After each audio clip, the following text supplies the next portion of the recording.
Have you ever noticed how the same object, a kitchen knife, can tell two completely different stories depending on who's holding it? Yeah, and in Australia, that difference often boils down to something as disturbing as skin color. It's not just about the knife, it's about who's holding it and what the system sees when it looks at them. Exactly. If it's an Anglo-Australian in crisis, the narrative flips to mental health emergency. The police arrive like social workers with badges. But change the skin tone, add a non-Anglo accent, and suddenly it's not a crisis, it's a confrontation. The rules change. And not just a little, we're talking about going from de-escalation to trigger pulling in a matter of seconds.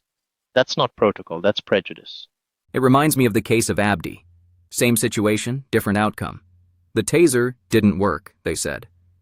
But was it really the taser, or the narrative they already believed? The scariest part is that narrative feels baked in, like there's a script ready to go as soon as they see a brown or black face. And that script rarely ends in restraint. It ends in shots fired, another funeral, another investigation that fades into silence. What blows my mind is we have the tools, shields, pepper spray, negotiators, but the will, that's what's missing. And let's not kid ourselves. Other countries manage to disarm people without killing them. It's not about capability, it's about choice.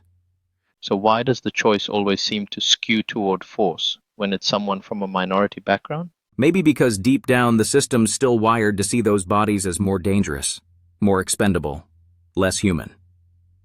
Which brings us back to that so-called fair go. How fair is it when the response you get depends on the color of your skin? It's performative fairness, isn't it? Looks good in tourism ads, but fails in the streets where real lives are on the line. I mean, imagine if every officer responded like the person they were facing was their own brother. Would we still see this level of lethal force? Probably not.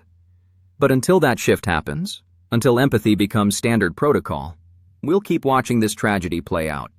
One body, one press conference, one grieving family at a time. So here's the question we need to be asking.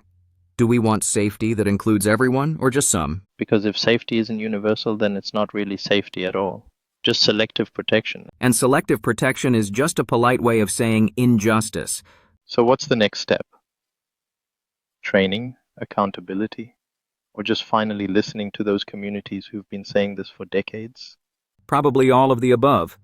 But first, we have to admit the problem isn't just out there. It's systemic, and it's ours to fix. Because if we don't, blue lights will keep meaning terror for some and safety for others. And that's a reality no fair go slogan can cover up.